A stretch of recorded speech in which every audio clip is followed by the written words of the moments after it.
Joining us now to discuss the latest in the Israel-Iran war is Bart Marcois. He's a former career diplomat and Energy Department official. Bart, thank you so much for joining us. Great to see you again. Now, President Trump has signaled he'll allow 2 weeks for diplomacy to proceed before deciding on whether the U.S. will launch a strike on Iran. What do you see as the factors here that the president is weighing? I think the main factor can be summarized in 2 words: unconditional surrender. He has taught the Iranians that when he gives them a timeline, he means there is a timeline. And he has told them very clearly that what he expects from them is unconditional surrender. If they surrender unconditionally before 2 weeks are up, then they will not be attacked further. We will not get involved. We will not need to. Now, right now, the Fordo facility is getting a lot of attention given it's housed beneath a mountain and is the site many say is capable of producing a nuclear warhead in as little as a few days. Given how deeply buried the site is, Israel would need so-called bunker buster bombs, which only the U.S. has. What is the likelihood of U.S. involvement in taking out Fordo? I think, you have to hand it to the Iranians when people question whether or not they're actually serious about making a nuclear weapon. When you bury the lab 400 feet beneath a mountain, that's a pretty good sign that you're not developing anything for civilian use. We don't really know whether the bunker buster bombs that we have are capable of taking it out. We don't know that the smaller bombs that Israel has are not capable. And we don't know what else Israel may have up its sleeve. They may consider some sort of ground-based assault, that a special operations assault that would go in and ensure that the facility is taken out. I think that's another indicator, another factor President Trump is looking at. Can the Israelis do it on their own?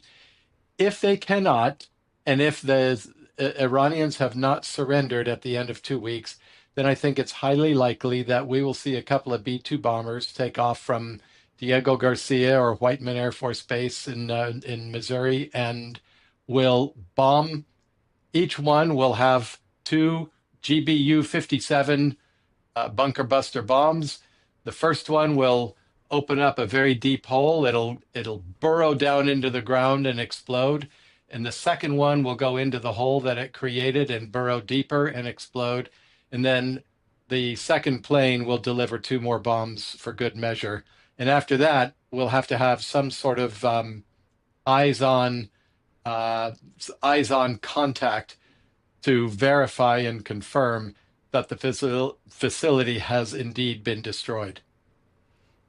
Now, in terms of response so far, we saw anti-Israel protesters take to the streets in New York, chanting "No war on Iran." What do you make of these protests and what they're trying to achieve? I think about half of those are actual protesters who are probably Palestinians or Palestinian Americans or other Arab Americans that are deeply opposed to Israel. But the other half, and probably the majority, are bought and paid for. And probably even the ones who feel it genuinely are paid to be out there. The Justice Department has said that they're starting to research the funding of some of the rioters in Los Angeles. I hope they get around to researching the funding of these protesters as well, because I think a lot of that is coming from foreign sources.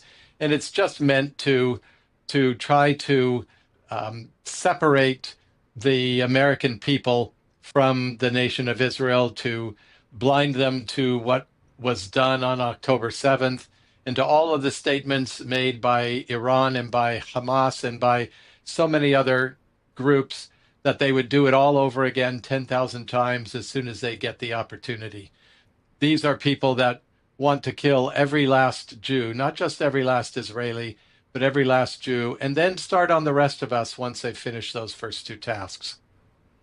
Well, zeroing in on the Middle East region, China has popped up calling itself a mediator. As for why Beijing has such a stake in the conflict, the Wall Street Journal reports that Iran is exporting about 1.7 million barrels of oil a day, and more than 90% of that goes to China. What do you make of China buying sanctioned Iranian oil? And are we seeing something similar to Russia, as in China is propping up their economy? You're asking me questions, Tiffany, that make me look very cynical in all of my answers. I apologize to your viewers if they think I'm too cynical. The Ayatollahs are finding out that China is not a reliable friend. It's not a durable ally. China acts only in the interests of China. They will buy Iranian oil as long as Iranian oil is for sale, and especially as long as it's for sale at much lower prices than the world markets charge. When we sanction a country's oil, it doesn't mean they can't sell it. It means they can't sell it on the spot market, on world markets and long-term contracts. And so they have to charge less for it. China steps into that breach very happily, and they'll gobble up everything that Iran can produce.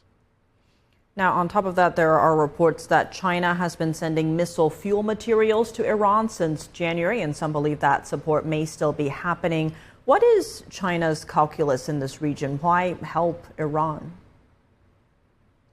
They, for one thing, they want to keep the fuel supplies coming. They need those. They want those, but also they are simply their interest is in stirring up any kind of difficulty for the United States, NATO, the Western alliance, the civilized countries. The Chinese communists will take every possible opportunity to stir up mischief and chaos in the world because it allows them to try to rescue their failing economy without being overtaken and outperformed by the Western economies. A lot at stake for sure. Bart Marquez, as always, thank you so much for joining us.